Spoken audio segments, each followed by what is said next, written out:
Using human vessel. This is basically the first method we ever learned about.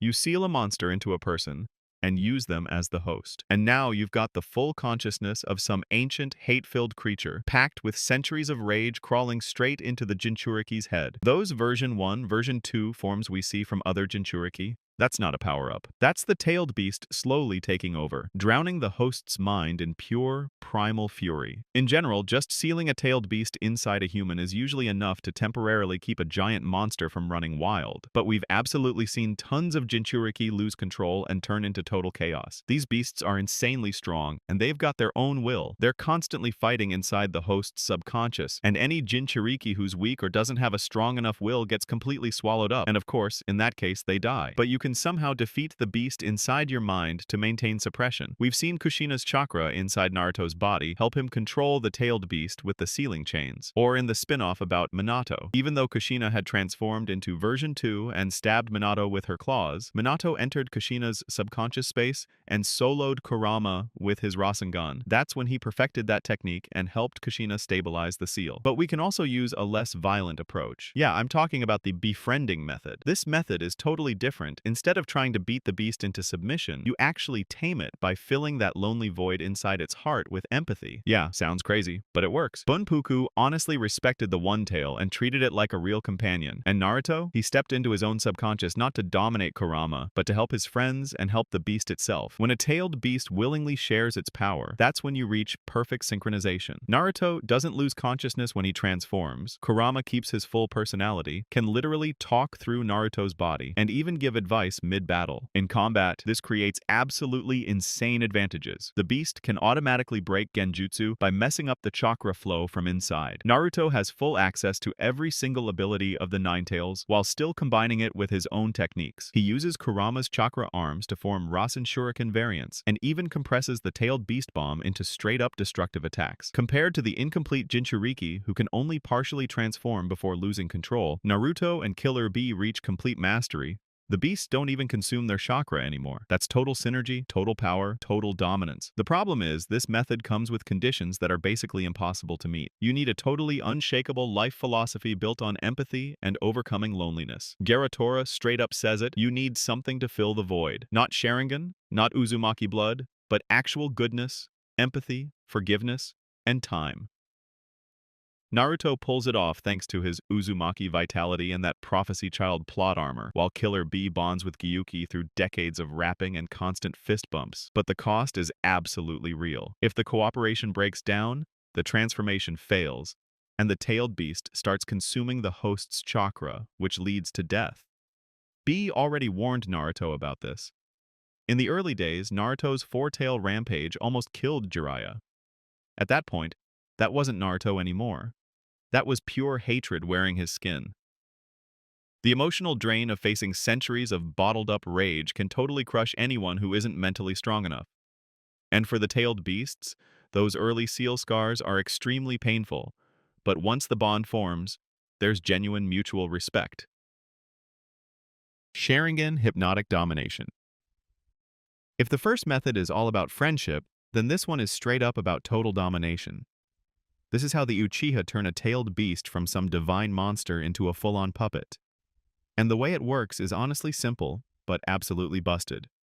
The Sharingan doesn't need any physical sealing or negotiation. It just hacks directly into the tailed beast's chakra pathway and consciousness through eye contact, or sometimes simply by being near the jinchuuriki. Obito totally proved this when he controlled Kurama from a distance, and he even forced Yagura into a perfect puppet state for a super long time using Sharingan Genjutsu. Technically, this is pure neural override. The Sharingan injects Genjutsu commands straight into the beast's mind. Madara with his eternal Mangekyo Sharingan once controlled Kurama and operated the strongest monster in the series like it was nothing, even syncing it with Susanoo to make an absolutely unstoppable war machine. The biggest difference between this method and the befriending method is the relationship dynamic. There is zero cooperation here. Kurama stays fully conscious, fully aware of what's happening, but he just can't resist the commands. Mouth sealed, body hijacked. Madara ordered Kurama to destroy the Leaf Village, and Kurama was forced to obey. Sasuke also did something similar with the beast inside Naruto.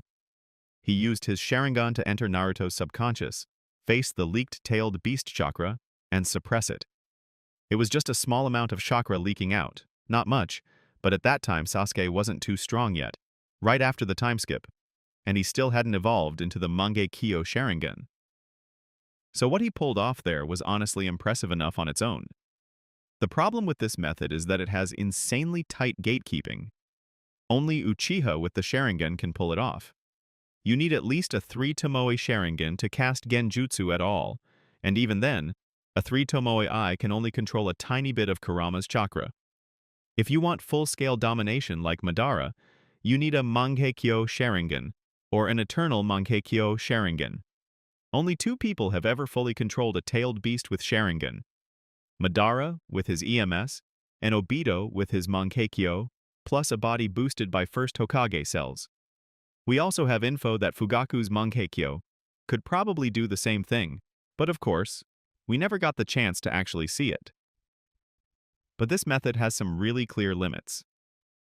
A tailed beast can be freed from the control when the host dies, or when someone interrupts the suppression genjutsu. For example, Hashirama literally put Kurama to sleep with his wood release, and Minato used a contract seal to break Obito's control. And the cost for the user is absolutely massive chakra drain. This kind of controlling and summoning technique sucks up chakra like crazy.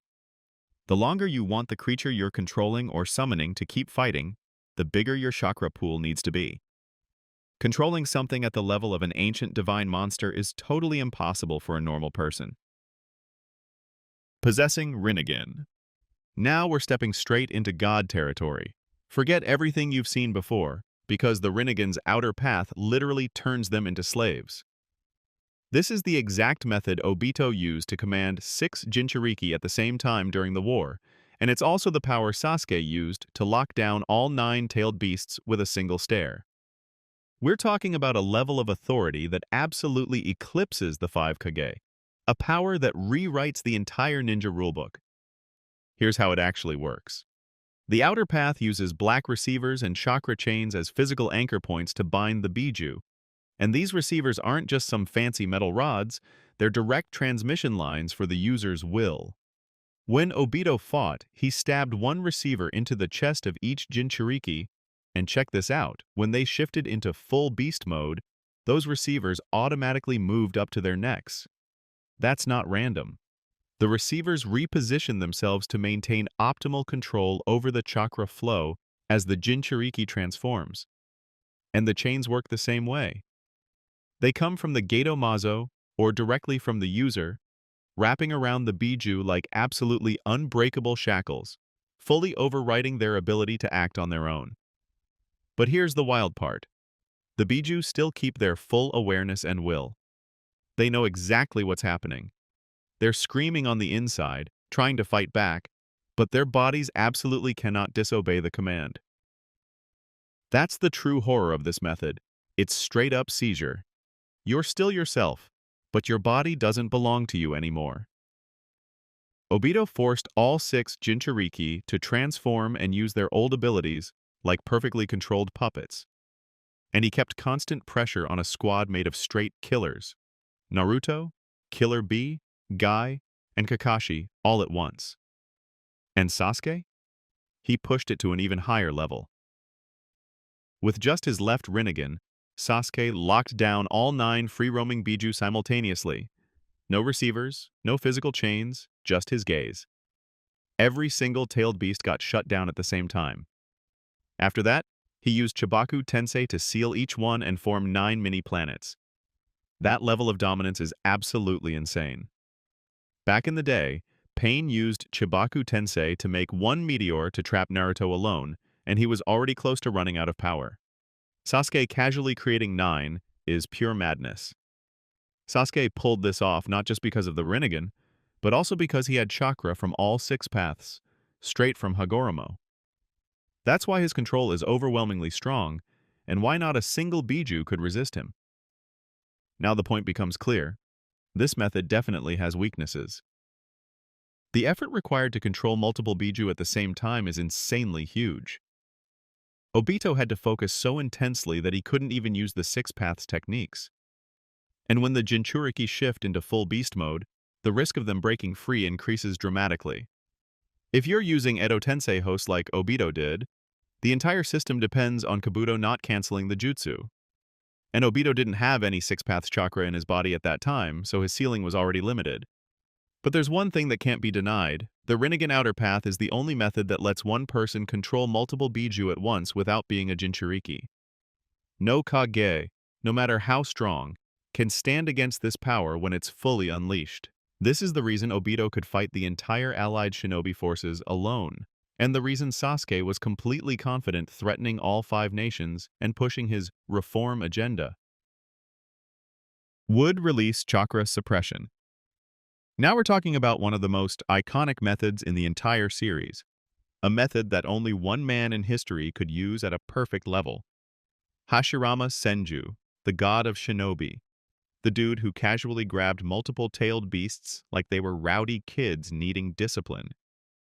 Would release chakra suppression doesn't seal them, doesn't hijack their will.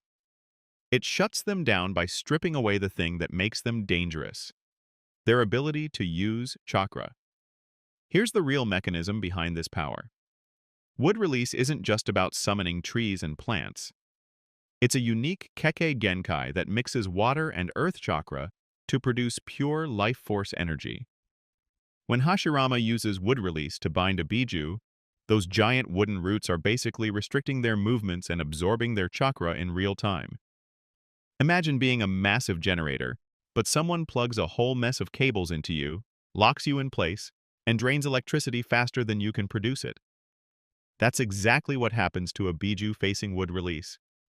Their will and awareness are still intact, but they absolutely can't manifest their power because their chakra gets suppressed into oblivion. Hashirama's highest level technique for this is Kakuan entering society with bliss-bringing hands. The name is long as hell, but the effect is simple. He makes his giant wood golem place its hand on the Biju's forehead, and the beast slowly goes limp, like it's being hypnotized. The suppression is so strong, it even overrides the eternal Mangekyo Sharingan's control over a tailed beast. This wood release ability was so valuable that after Hashirama died, people tried to replicate it by transplanting his cells into others. Orochimaru experimented on dozens of children, and only one survived, Yamato. Later, Yamato learned how to use this technique too, but not for suppressing full Biju. He used it to suppress an out-of-control jinchuuriki instead. He creates 10 massive wooden pillars arranged in a circle around the area, and he can suppress the tailed beast chakra within that zone. But Yamato only has like 1% of Hashirama's wood release power. When he tried to suppress Naruto's 9 tails chakra, he could only handle the version 2 4-tail form. That gap is absolutely massive, original versus imitation, and it shows that large-scale wood release suppression, especially against multiple beasts, can only be done by Hashirama himself, or someone with a very similar genetic makeup, like Madara with Hashirama cells. Later on, when Obito revived the 10 tails, the Hashirama cells in his body created root-like connections that linked directly to the Jubi to maintain stability and let him control it. But that connection was never perfect, nowhere near as stable as when Hashirama himself did it. After that, a lot of people gained wood release because they had a piece of the first Hokage's DNA transplanted into them, but almost all of them could only use it at a super basic level. None of them came close to the real thing. Using Sealing Artifact and Fuinjutsu Tool. Now we move into a totally different approach. This method basically says, I don't need your cooperation. I just need you to sit still inside this jar. This is straight-up sealing artifact domination. Let's talk about the Kohaku no Johei first, the legendary jar that Kumogakure used to seal Gyuki in the past. Its mechanism is simple but brutally effective. It creates a chakra vacuum, a ridiculously strong suction force that drags the entire massive body of a Biju into the sealing space inside. No jinchuuriki middleman, no hours-long ritual, nothing complicated. You just open the lid, aim it at the target, call the target's name, they respond. And boom, the Biju is gone. This artifact can completely neutralize an absurd power source in just a few seconds, and it works incredibly fast and clean. In the 5 treasured tools, aside from the Bashosen, the remaining 4 all involve sealing in some way, and the Benihisago probably also has the 2 seal an entity on the scale of a Biju. The difference is that the Kohaku no Johei is the easiest one to use. It doesn't need strategy, doesn't need finesse, and it works independently. The Cloud Village got lucky stealing exactly this jar from the Gold and Silver brothers. If they had only grabbed one of the other 3 sealing tools, the whole thing would have been pretty useless. And this jar doesn't run on any Kekkei Genkai or fancy bloodline stuff. It runs on pure Fuinjutsu knowledge and massive chakra reserves. That's why anyone with a ridiculous amount of chakra can use it. But there's a pretty dark twist here. Kinkaku ended up getting sealed inside the Benihisago, and Kinkaku had Ninetales chakra inside his body. Dude literally ate pieces of Kurama back in the day. After that, Obito stole the jar and fed it to the Gedomazo, letting the statue absorb Ninetales chakra. Gedomazo absorption. We've gone through methods that control the Biju, but now we're talking about something completely different. The Gedomazo doesn't seal the Biju for later use, doesn't build relationships, doesn't force obedience. It pulls them back in to revive the Jubi, the origin point of all 9 beasts. That's the real reason the Akatsuki hunted every single Biju across the entire series. Here's how the mechanism actually works. When the Gedomazo is summoned by a Rinnegan user, it spits out 9 soul dragons from its mouth. These dragons aren't just chakra constructs, they're living extraction mechanisms, designed to target one specific Biju each. And then the tailed beasts get sucked into the statue in order, from 1 tail all the way to the 9 tails. This order is absolutely mandatory because the Gedomazo needs to compress and store the Biju chakra in a very specific hierarchical structure. If someone seals the 8 tails before the 3 tails, the entire process fails instantly. Each Biju that gets sucked in is compressed and stored inside one of the statue's 9 eyes. And here's the darkest part. During that process, the individuality of each Biju is completely erased. Kurama stops being Kurama. Shukaku stops being Shukaku. They turn into pure chakra mass waiting to be merged back into the Jubi. That's why the revived Jubi is totally mindless. It has no identity, no will, no personality, just raw destructive instinct. All 9 separate beings get blended into one entity with 0 consciousness. The Akatsuki had to perform a multi-day extraction ritual for every single Biju, and that required all the members to be present, pouring chakra in at the same time. Each member stands on a specific finger of the statue, matching their ring position. It takes an entire organization of 10 Akatsuki-level monsters to extract just one tailed beast, because the workload is absolutely massive. Even with the Rinnegan, channeling enough power to operate the Gedomazo is an endeavor that can straight-up kill the user. If even one Biju is missing, the Jubi becomes incomplete, meaning the revival fails. Obito revived it using only partial chakra from the 8 tails and 9 tails, and the result was a much weaker version compared to the original form, even though that weakened form was still insanely strong. In reality, this method isn't pure control. It's more like collecting multiple beings to create something entirely different, and then weaponizing the thing you just revived. Willpower subjugation. We've talked about sealing, bloodline powers, and ancient artifacts. Now it's time for the rawest, most primal method of controlling a Biju, pure willpower. And this method only works on one tailed beast, the 10 tails. Unlike the 9 Biju from 1 tail to 9 tails, the Jubi has no personality. No ego, no desire, no sense of self. It's an empty vessel full of raw, destructive power, a chaos engine with no pilot. Because it's empty, it submits to whoever has the strongest will that can fill that void. That's the fundamental difference between controlling the Jubi and controlling any other Biju. Kurama pushes back because he has pride. Shukaku resists because he has hatred. But the Jubi is just a blank canvas waiting for someone strong enough to paint their existence on it. Here's how the process actually works. When someone becomes a 10 tails jinchuuriki, They have to inject their chakra and their willpower directly into the Jubi's core. This isn't a ritual or a technique, it's a direct mental clash. If your willpower slips even for a moment, the Jubi immediately overrides you and turns on you. That's exactly what happened to Obito. When he first became the Ten-Tails Jinchuuriki, he couldn't control his own form and almost got swallowed by the Jubi. Madara was a completely different story. When he got revived with Ito Tensei, and later brought back with Rinne Tensei, he had a healthy body with insanely strong dojutsu, fully integrated Hashirama cells, and even Senjutsu chakra. But the real key was his willpower, a will that had been forged through decades of fighting and planning. He had zero doubts, zero hesitation, not a single crack in his mental armor. When he became the Ten-Tails Jinchuuriki, the Jubi didn't just submit, it became a perfect extension of him.